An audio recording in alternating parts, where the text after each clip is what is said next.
Imagine a world reeling from unthinkable atrocities, a world where millions perished in the shadow of a terrifying question. How could seemingly ordinary people, clerks and homemakers and soldiers, become instruments of such profound evil? How could entire nations descend into a chilling obedience simply because an authority figure told them to? This was the haunting question that lingered in the aftermath of World War II, particularly with the revelations of the Holocaust. And it was this question that drove a young, ambitious psychologist to design one of the most controversial, unsettling, and ultimately illuminating experiments in human history. This is the story of the Milgram Obedience Experiment, a study that promised to reveal the dark side of human nature. Roles would then be assigned, seemingly at random, through a rigged drawing. The actual participant would always be assigned the role of teacher, and Mr. Wallace would always become the learner. This setup was crucial. Teacher's task was simple: to read out a list of word pairs to the learner.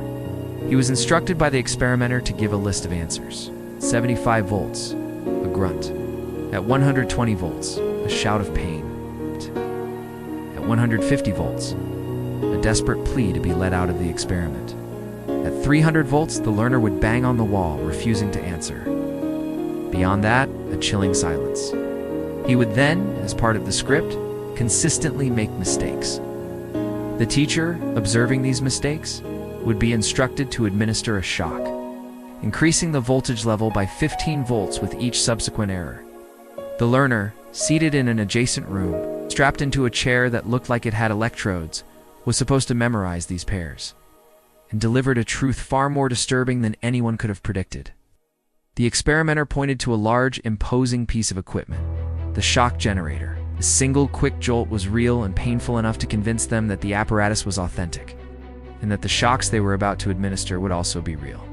It was a truly remarkable piece of engineering designed to look utterly convincing. It featured a long row of 30 switches, clearly labeled with voltage levels ranging from 15 volts, slight shock, all the way up to a terrifying 450 volts, minus 30 danger, severe shock.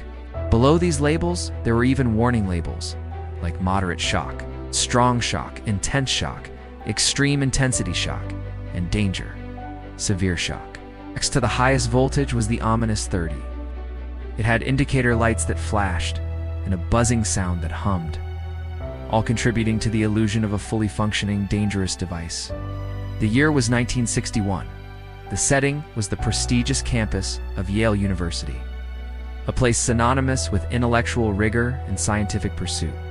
The man behind the inquiry was Stanley Milgram, social psychologist whose Jewish heritage imbued him with a personal urgency to understand the mechanics of destructive obedience. He was not looking to study psychopaths or sadists. He was looking for everyday people, hoping to shed light on how individuals could participate in horrific acts under the guise of simply following orders. The experiment began innocently enough. Participants were recruited through newspaper advertisements, promising a modest payment, about $4, and travel expenses, a decent sum for 1961, for taking part in a study on memory and learning. One was the experimenter, a stern, authoritative figure dressed in a gray lab coat, carrying a clipboard. The other was a fellow participant, a genial, middle-aged man named Mr. Wallace, who seemed unremarkable. Unbeknownst to the true participant, Mr. Wallace was actually a Confederate, an actor working for Milgram, and the entire interaction was meticulously scripted. This carefully constructed facade was the first layer of a profound deception, one designed to appear benign, scientific, and utterly legitimate. When a participant arrived at the laboratory, they would meet two other individuals. The experimenter would explain the study's premise. They were investigating the effects of punishment on learning. Then came the chilling twist. If the learner made a mistake, the teacher was instructed to deliver an electric shock. To ensure the teacher truly believed the shocks were real, they were given a sample shock themselves. A small, 45-volt jolt, delivered from the machine. The learner, Mr. Wallace, was then led into the adjacent room, where he was strapped into a chair with electrodes attached to his wrist. The instructions were clear. The teacher must continue. As the voltage supposedly increased, the learner's reactions, also pre-recorded and scripted, would escalate. At 75 volts, a grunt. At 120 volts, a shout of pain. At 150 volts, a desperate plea to be let out of the experiment. At 300 volts, the learner would bang on the wall, refusing to answer. Beyond that, a chilling silence. On one side, the perceived suffering of an innocent person, their own moral compass screaming to stop. On the other, the direct command of a legitimate authority figure in a scientific setting, urging them to continue, assuring them of no permanent damage. Participants, acting as teachers, genuinely believed they were delivering painful, escalating electric shocks to a learner for every mistake. The question looming over Stanley Milgram's experiment was terrifyingly simple. How far would they go? They were ordinary men from various walks of life, recruited from local communities, who often showed clear signs of distress throughout the process. It suggested that obedience to authority could override deeply ingrained moral prohibitions, even the reluctance to inflict physical pain. These variations provided crucial insights into the psychological mechanisms at play. They sweated, trembled, stammered, bit their lips, and nervously laughed. Many protested vociferously, arguing with the experimenter, expressing concern for the learner. While slightly lower than at Yale, it demonstrated that the power of the authority figure was not solely tied to the institution's prestige, but to the perceived legitimacy of the authority figure's role and directives.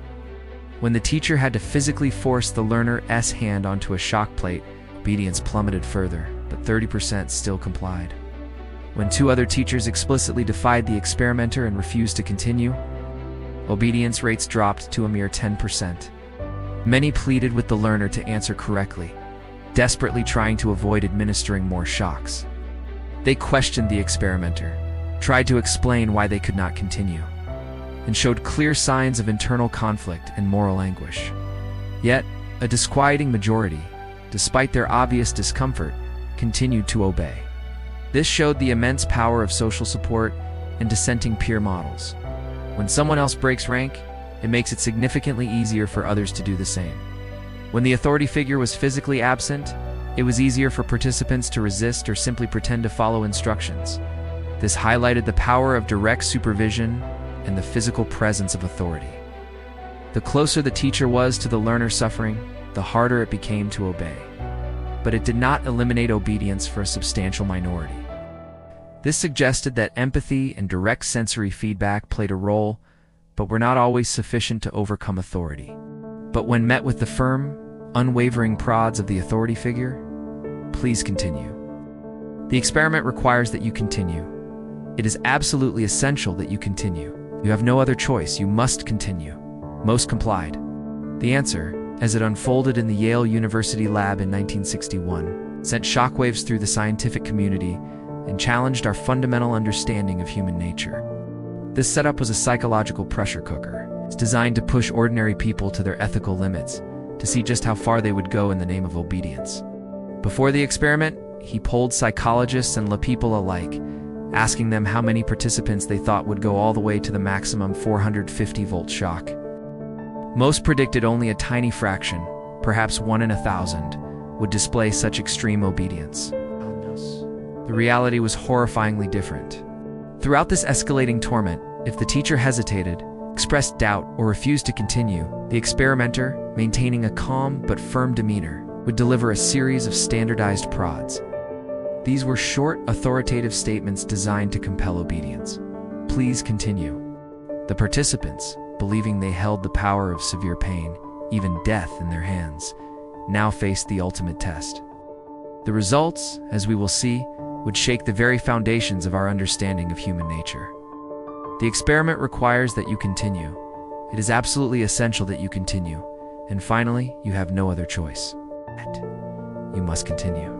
The participant, the teacher, was caught in an agonizing dilemma. The shocks were ready. The authority figure gave the command. The stage was set, the tension palpable. Milgram's findings were not what many had predicted. A staggering 65% of participants in Milgram's initial experiment administered the full 450-volt shock. These were not sadists. This compliance in the face of what they believed was severe harm to another human being became the central, chilling revelation of the Milgram experiment. Milgram didn't stop there, conducted numerous variations of the experiment to explore which factors influenced obedience. Proximity of the learner. When the learner was in the same room as the teacher, obedience dropped, but still a significant 40% administered the full shock. Proximity of the authority figure. Conversely, when the experimenter gave instructions over the phone instead of being in the room, obedience dropped to 20.5%. Legitimacy of authority. When the experiment was moved from the prestigious Yale University to a less formal, run-down office building in Bridgeport, Connecticut obedience still remained high at 47.5%. Peer influence. Perhaps one of the most hopeful variations involved the presence of others. The psychological state of the participants throughout these trials was often agonizing. Videotaped recordings and post-experiment interviews revealed their visible distress. Many pleaded with the learner to answer correctly, desperately trying to avoid administering more shocks.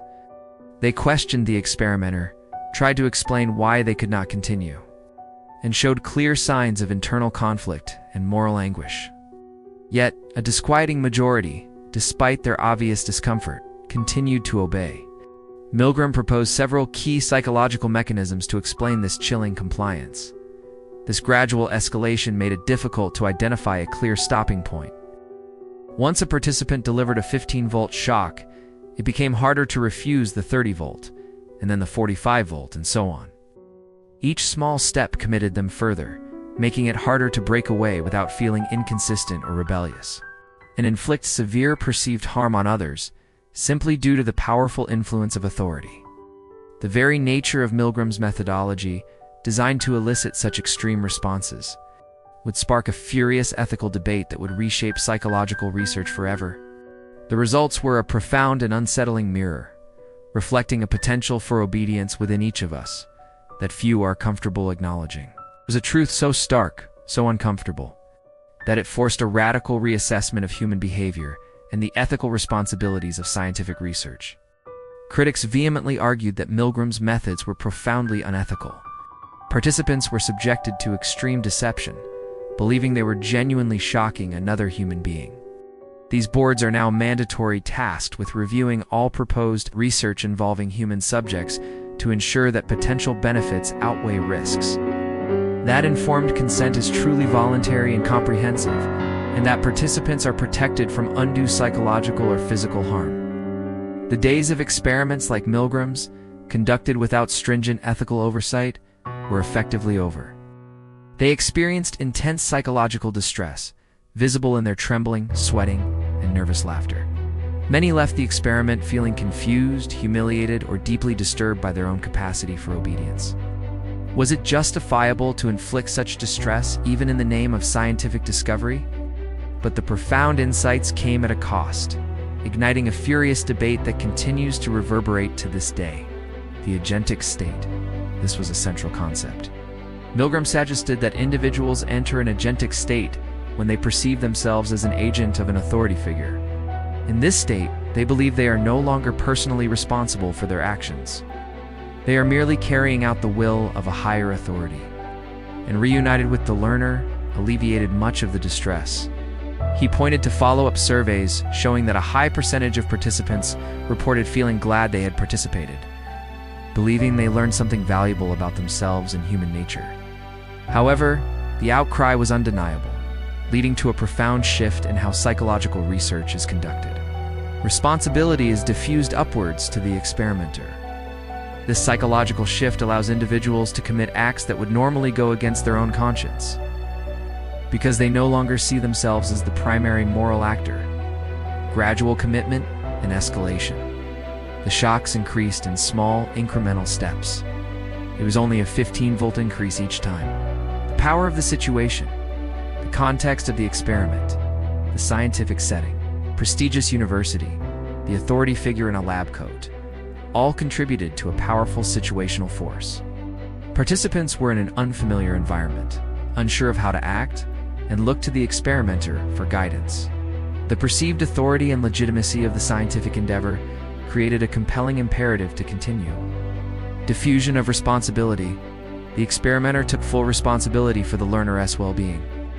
repeatedly stating the experimenter is responsible for the learner's well-being. This allowed participants to rationalize their actions by shifting the moral burden onto the authority figure.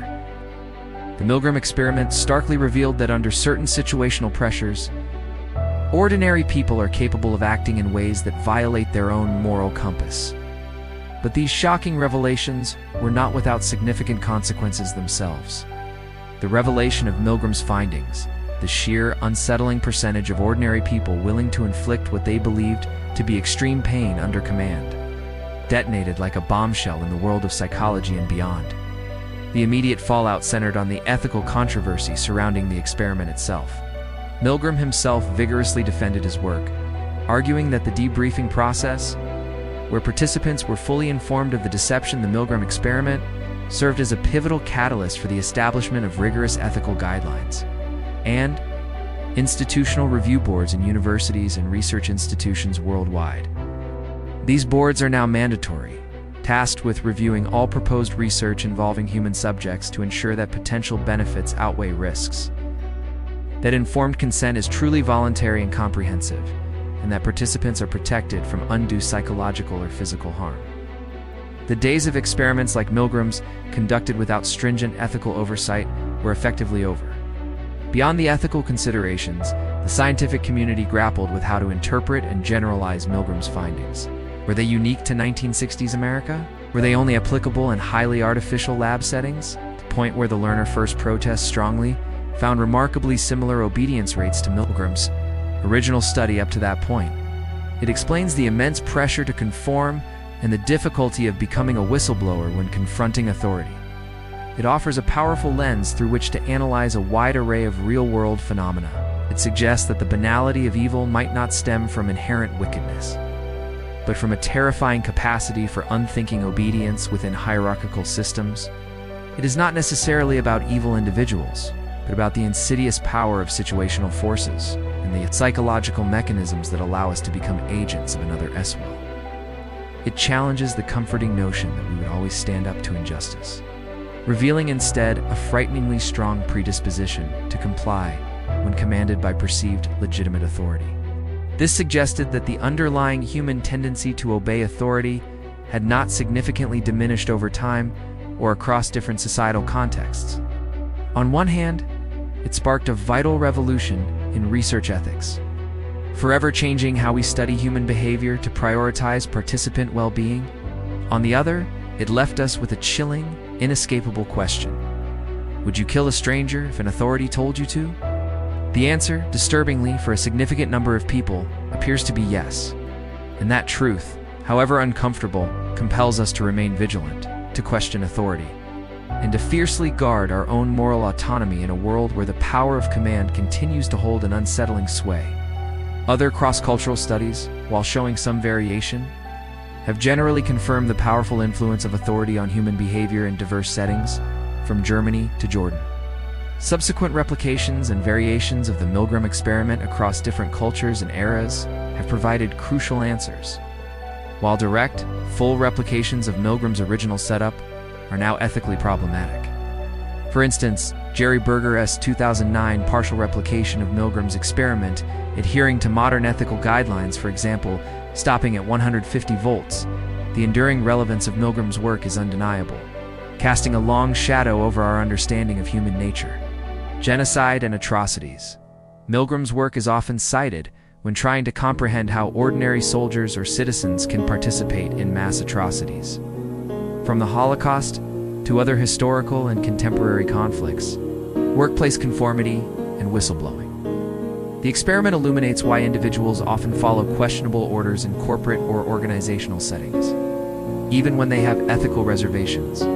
Cult behavior. The mechanisms of the eugenic state, gradual commitment, diffusion of responsibility, provide insights into how charismatic leaders can compel followers to engage in acts that seem utterly irrational or immoral. From an outside perspective, authoritarianism and political obedience. Milgrams. Findings offer a cautionary tale about the dangers of unchecked authority and the potential for a society to slide towards authoritarianism. When citizens are conditioned to unquestioningly follow directives from powerful figures or institutions, The Milgram experiment forces us to confront a deeply unsettling truth: that the capacity for obedience, for ceding personal responsibility to an authority figure, resides within many of us. In essence, Milgram's legacy is a dual one. On one hand, it sparked a vital revolution in research ethics, forever changing how we study human behavior to prioritize participant well-being. On the other, it left us with a chilling, inescapable question: would you kill a stranger if an authority told you to? The answer, disturbingly, for a significant number of people, appears to be yes. And that truth, however uncomfortable, compels us to remain vigilant, to question authority, and to fiercely guard our own moral autonomy in a world where the power of command continues to hold an unsettling sway. Comment below, would you make it through this experiment?